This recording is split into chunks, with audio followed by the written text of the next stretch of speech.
In this video, I'm going to share everything that I've learned about the new Sky-Watcher Quattro 150P after using it for the last 6 months for astrophotography. Welcome to Robservatory. Super creative.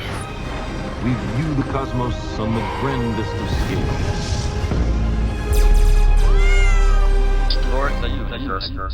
I got a bad feeling about this.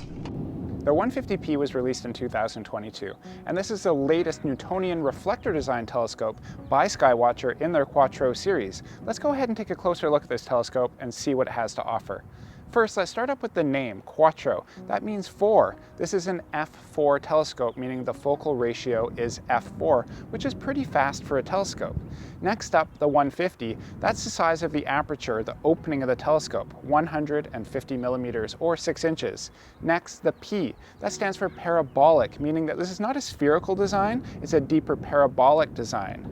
This telescope weighs about 12.5 pounds, that's 5.7 kilos, and it's going to run you about $595 US if you want to pick one up, which is absolutely an outstanding, tremendous value when you see some of the things that this telescope has to offer us.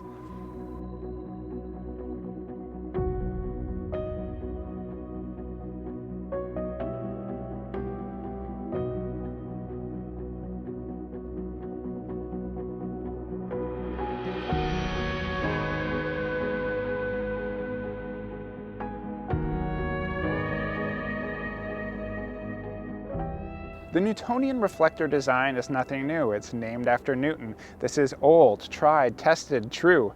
It simply works. It's been used for a long time with great success. Pretty basic setup here. We have a big steel tube with a large primary mirror at the back end, a smaller secondary mirror up front, which redirects the light into your eyepiece or camera. But eyepieces belong in a drawer, am I right? We're using cameras. This is astrophotography. Pretty simple design here. We have a secondary holder. That's for your finder scope, or in our case, our guide scope for auto guiding. We have a couple of thumb screws, which you can loosen on the rings to help rotate the telescope. And that's how you situate the focuser, which you see up top here. This is a dual speed Crayford focuser. And you'll notice that mine is in the vertical position. I know some of you at home are cringing a little bit and thinking that that's wrong, but pump the brakes there, soldier. Don't leave a comment just yet. The reason why mine is vertical is because my mount can handle it. Having it off balance and top heavy in this manner doesn't mean anything to this mount. I get the same guiding regardless. If I were to flip it around and had the focuser facing down looking like this, sure, I'd have a lower center of gravity, but it also opens up the possibility of dew landing on the corrector lens, and this has happened to me in the past. Secondly, it also allows for slippage. If my imaging train is here and I'm undoing something or unscrewing a camera, it can just simply drop and land on the ground. Having it up top makes it a lot safer. It's going to stay in place. If something comes loose, it's not going to fall out and land on the ground. So I leave mine up top, and it works really well for me.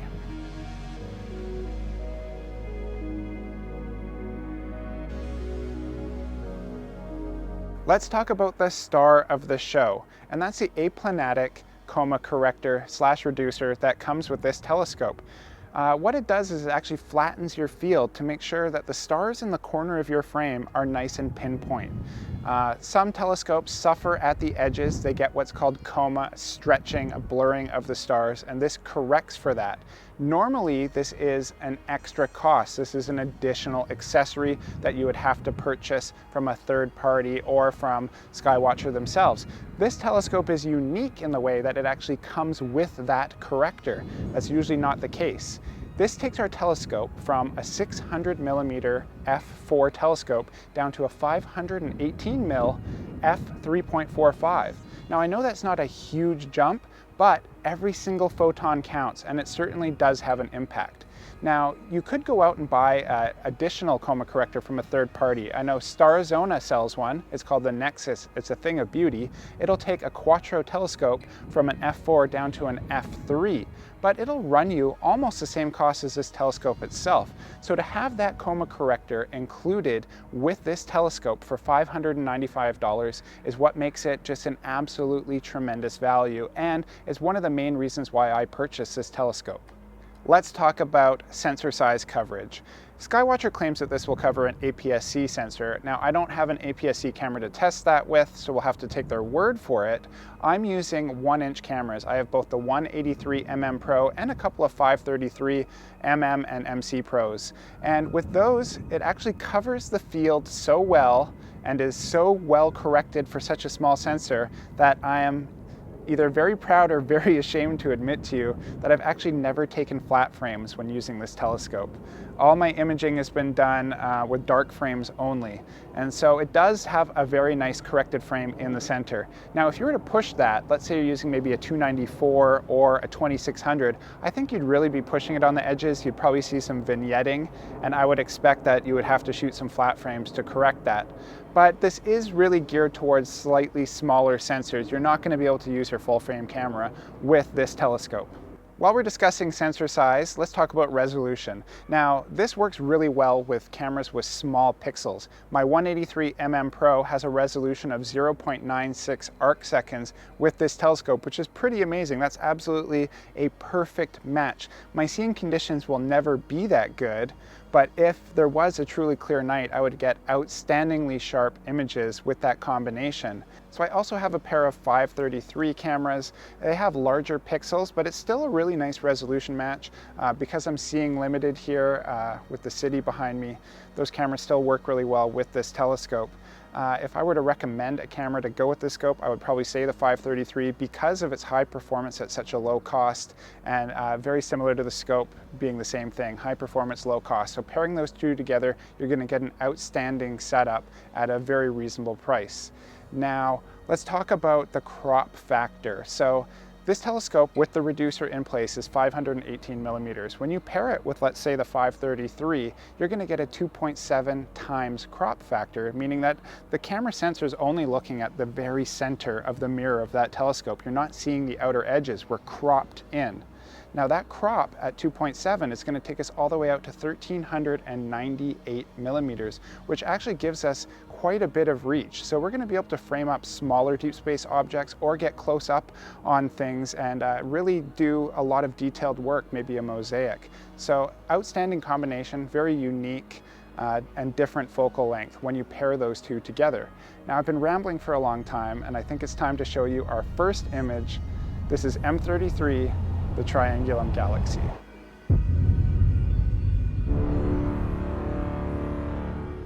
This is my longest integration ever at 39.5 hours of exposure with the 183mm Pro, a set of LRGB filters, and a sprinkle of hydrogen alpha for good measure. Ah, I love that shot. 39.5 hours, a little excessive, but you gotta do what you gotta do. So one of the things that I did before I purchased this telescope was I jumped on Stellarium. I input the camera specs, the telescope specs, saw how they matched up, saw what I could frame up, and I just browsed around looking at DSOs and seeing what things looked like. And what I really liked about this scope was the reach that it gave me with that 1-inch sensor. So let's take a look at a real-world example of how this pre-visualization played out and what it resulted in. I used to shoot the Red Cat 51, which you can see over my shoulder, and I used that scope to make this image of the Heart Nebula. This is quite a few years old now, but I still really like this image. It's one of the first, probably the first deep sky image I ever made that I was happy with. And I still love that shot to this day.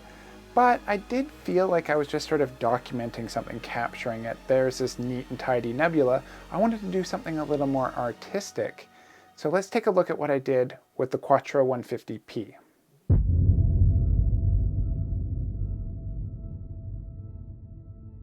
It's up to you whether you agree or not, but I really find this more interesting and more dynamic. I love seeing Malot 15 a little closer up. And I love the way the fish head is positioned in the frame. I'm super happy with the way these shots are starting to turn out. The 150p is definitely the tool I hoped it would be. That allows me to compose shots the way that I see things in my mind and the way that I want to present my work to the world. I definitely want to take a more fine art approach to astrophotography like my other photography and make things more printable, more interesting, more dynamic.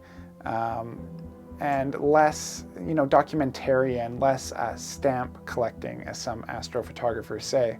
And it's definitely delivered on that. So why don't we go back up to the roof and I'll tell you some of the things that I like and don't like about this telescope.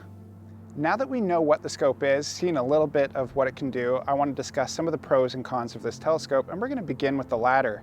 First up is collimating. Now what collimating is that you have to make sure both mirrors of your telescope are perfectly aligned in order to get nice, clean, sharp images. That's going to take a little bit of work on your part. Now if you were to go online and search for it, any website is going to tell you that collimating is the bane of the existence of the Newtonian reflector owner. But in my experience, this has not been the case. The first time I had no idea what I was doing, and within a couple of tweaks, I learned exactly what to do. It became really intuitive, and since then, it takes me less than 2 minutes to do it. So here's what you do. You get yourself a laser collimator. You place this laser collimator up into the Crayford focuser, and what it does is shine a laser down into the telescope off the secondary mirror to the primary mirror and then back again. So up at the front we have these spider vanes. They have 3 screws. We're going to use an Allen key to adjust these screws and get the laser to line up with the little circle on the primary mirror. Super easy. You just bullseye the target and then your secondary mirror is perfectly aligned. Now to do the same thing with the primary mirror, we're going to move up to that Crayford focuser and we're going to see the laser coming back out onto the little spotting area. So we're going to use these thumb screws here at the back of the telescope, and that's going to move our primary mirror. And we're going to do the same thing. We're going to center that laser beam onto that collimator, and when the two are both centered, that means our telescope is perfectly collimated. Now, this can be done, like I said, a minute, 2 minutes. It's not so bad, but you are going to have to do it somewhat regularly. I carry my telescope up a couple flights of stairs to get up here on the roof. I bang it, I bump it sometimes. Things can come out of collimation. So I actually do it quite often. Sometimes I can leave it up here for a few days or even a couple weeks at a time with a cover when the weather's good, and I find that it holds its collimation nicely during that time. So if you're not moving the telescope a lot, if you're not taking it out to your dark sky site, I think it's going to hold collimation well. You don't have to do it too often. But if you're setting up every night, you are definitely collimating every night. So something to bear in mind. The second thing worth mentioning about this telescope, and about in particular the Newtonian reflector design, is that it's an open tube. Something that I absolutely hate about this design. There's no glass corrector plate or any mechanism to keep the tube sealed. So things are inevitably going to enter into your telescope. You're going to get dust in there, you're going to get dew and water in there, and sometimes a spider might set up shop, build a web, and live in there rent-free and raise a family. Just to warn you. That open design, I have so much dew here that some nights tons of water gets in my telescope and my lenses fog up. Even with dew shields, dew heaters, fans, all the precautions, dew still gets in there. I've had to bring a hairdryer up here on more than one occasion to dry those mirrors off. So that open tube design is definitely a setback. They say that in astrophotography, there's no free lunch. So that's the cost of admission to get something with this large of an aperture and this fast of a focal ratio in a telescope at that price. That's the payment, is routine maintenance. Now, because of also that open design and all that dew and dust and spider webs, you're going to have to remove your mirrors at some point to give them a cleaning. Something that I was terrified to do. Not as bad. You get a little soapy water and some cotton swabs and you gently clean your mirror. But bear in mind that that maintenance is going to have to be done on a routine basis. So I warned you. Okay, those are all the bad things I have to say about this telescope. I feel so much better now that I've gotten off that chest. I'm lighter. So why don't we move on to the more positive aspects and things that I like about it. First up, that included coma corrector, the thing that gives it such extreme value being included in the price, taking it from f4 to f3.45, unheard of with other Newtonian reflectors, so much bang for the buck with that. 518 mil focal length when using it, really unique field of view can be achieved depending on what camera you're using. I think that's fantastic. It's kind of mid-range, makes it a little different than most of the images you see out there. Super light. This telescope weighs 12.5 pounds. You can put it on something like this AM5. You can take it with you on the go. I leave mine set up completely. I carry it up the stairs as is, and it's not too heavy at all. The whole setup is maybe 30 pounds at the most. So definitely a nice, compact, lightweight travel scope if that's what you're into, going out to dark sites. It's under 2 feet long. If I remove the dew shield, it's actually quite compact, and if you don't live in the Pacific Northwest where it rains humidity down on your astrophotography, you can get away without using this for sure. So nice and compact, nice and light, super affordable at $595. I absolutely love this telescope. Pairs well with smaller, more affordable astro cameras, really good resolution match for those. I think that's absolutely amazing. Another pro that has to be mentioned about this telescope is that it's apochromatic, meaning that it focuses red, green, and blue wavelengths of light equally at the same point. So you're not going to get bloated stars, you're not going to get weird ringing on stars. This is something that happens frequently in cheaper telescopes, especially budget refractors. You can get apochromatic refractors, but it's going to cost you a lot more money. To find a refractor with a 150mm aperture and an f4 focal ratio, first of all, I don't think you're going to find one, but if you could, it's going to cost you 7, probably 10 times the amount of money. So this telescope offers a huge value.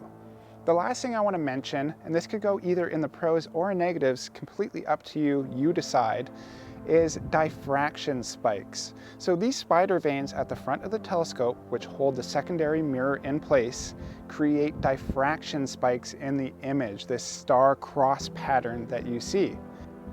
I actually like diffraction spikes. Growing up in the 90s, seeing all the images from the Hubble Space Telescope that completely blew our minds, they all have those diffraction spikes, so I quite enjoy them. Some people spend a ton of time photoshopping them out of their images. Some people spend a ton of time photoshopping them into their images. So whether you like them, you dislike them, you're absolutely correct.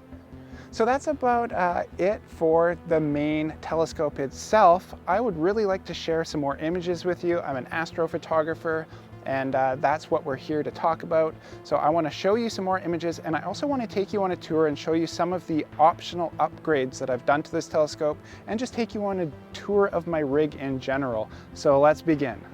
Let's start at the back. I've added a fan that sucks air in through the front of the telescope, and this helps keep the mirror cool, and it also helps reduce the dew that might form on the primary a little bit. Usually you'd blow air at the back of the mirror to cool it, but I went for this one by Asterion because it is purpose-built for this telescope and it fits absolutely perfectly. So I attached it with that sticky Velcro, just a few pieces that helps reduce vibration and also makes it easy to remove if I want to take it off the back. You don't have to take it off to clean the mirror either. The whole back comes off as one piece, so that's super handy. Up top we have this plastic junction box that's just hiding some adapters and excess cabling, things like that. I have the ASI Air Pro, that's the brains of the operation running everything. And I have this little Wi-Fi extender, which I absolutely hate, I don't recommend. I have the controllers for my 2 dew heaters on the side. I have one dew heater that's on my guide scope, which is the ZWO-30F4, and I have the 120 mini guide camera. And then on the secondary mirror near these spider veins, I have a dew heater as well. It just wraps around onto the stock, so it's not actually on the mirror, it's just behind it, and it just keeps the whole thing a little bit warm, a couple degrees warmer than ambient to keep it from forming any dew, and so far that's worked perfectly. I also have the ZWO EAF installed for focus. It's been working really well lately. It's been behaving itself, so that's good. I replaced the original ring at the end of the draw tube with this 2-inch compression ring. It holds things securely, doesn't scratch your reducer. I highly recommend it. And I'm running the ZWO EFW. I have Antlia Pro RGB filters, 3 nanometer narrowband filters, and I have an Optolong L Pro in place of a luminance filter, and I use that with both my mono for luminance and my color cameras for the light pollution here in the city. I used to run the 183mm Pro, but now I have the 533mm Pro and the 533MC Pro. Why do I have both mono and color versions of the same camera? Well, that is a tale for an upcoming video. Up at the front of the telescope, I'm running a plastic dew shield to keep the dew off the secondary mirror, and that's also to block stray light from entering the telescope. And all of this is riding on the AM5 here, and it's a perfect pairing. Pretty light, pretty portable. I think it's a match made in heaven. My guiding with this setup averages out around 0.6 or 0.7. Really clear night, I'll get it down to 0.4, 0.5. And some bad nights, I'm up at like 1.2, 1.3. So pretty happy on just an average night to have that 0.6. It gets perfectly round stars. Shooting at close to 1400 mil a focal length with that smaller sensor is a bit more demanding. So you definitely want to be guiding probably sub-arc second to get really perfect stars with this setup. All right, we are back at the computer. Let's take a look at a few images. First up, the Eastern Veil Nebula. This is 17.5 hours of exposure time with the Antlia 3 nanometer Pro narrowband filters. This is a supernova remnant, meaning that this is the shock wave of an exploded star that is flying through space at tremendous speeds. And it's highly ionized, and that's causing this beautiful illumination to the gases. It gets me every time that, something like the light from this supernova has traveled for 15,000 years, come through a couple mirrors in my telescope, landed on a digital sensor, been converted to ones and zeros on a hard drive, I've manipulated it on the computer and then spat back out an image like that I can share with the world. I never thought that I would be able to do anything like this. And hopefully that shows you too, if you're just starting, that you can absolutely do this. And it's just so mind-blowing. Every single time I make an image, it has that effect on me. It's just so profound. Why don't we take a look at another image? This one is the talk of the town lately, Comet C 2022 E3 ZTF. So funny story about this comet is that the news wanted to interview me about shooting this comet, and it was cloudy for weeks.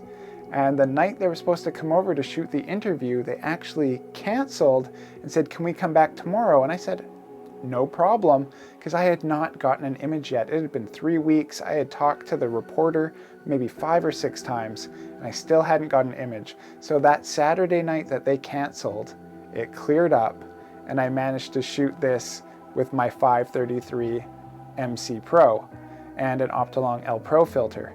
And it's not as good as some of the comet photos out there, but I'm super happy with it. It's an achievement for me. And I was so pleased that when they came the next day to shoot the interview, that I actually had a shot to share with them, and that was so fun. So that's a fun little story about the comet, but I do want to share one last image with you, and this is my most recent image, and this is I don't think it needs an introduction, but for those who don't know, the Orion Nebula. This is only 8 hours of data shot through the 533 MC Pro over a couple nights. Normally I would go at least 3 times longer than this, maybe even 4 times. In particular, this is a broadband target, so very tricky to shoot from the city like this. I also shot this in HDR, and this is a 2-panel mosaic. So I totally thought that image was not going to work. I thought the data was going to get tossed in the trash and recycled, because it was such a battle trying to edit that. 2 days, PixInsight, AstroPixel processor, Photoshop, threw everything I had at it, and started over many times, but I'm very happy with how it turned out. And I think it really speaks to what I was talking about earlier about composition and taking a different approach to astrophotography by turning the photo on its side and making it vertical. I think most people normally present it this way, horizontally, and that's kind of what we're used to seeing with Orion. But then by going into this vertical orientation, I think it just adds a little more dynamic approach. It's something a little different. It's hard to do things differently that have been done a lot. So super happy with sort of my version of Orion. Why don't we pop back up to the roof one last time, and we'll just kind of wrap things up and give you my final thoughts. So to wrap things up, I have been loving my time with the Sky-Watcher Quattro 150P. I think it's actually over-delivered on my expectations. I've made some images that I really like, that I'm proud of, very happy with. And yeah, it's just been a tremendous value, good bang for the buck telescope. And the one thing that it's really taught me actually is at f3.45, I can make an image twice as fast as I could with my RedCat 51. It also has twice the focal reach of that. So it's allowed me to see further into space, make images twice as fast, and I have what's called aperture fever. So yeah, now that I've had a taste, I want more. That's right, more.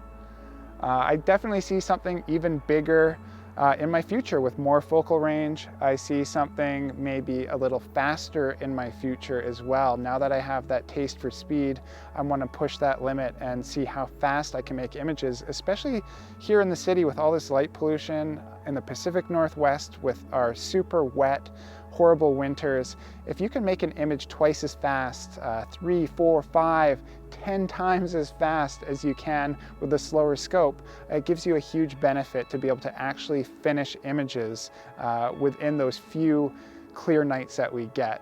So yeah, I definitely see something bigger and faster in my future, and maybe an observatory to hold it.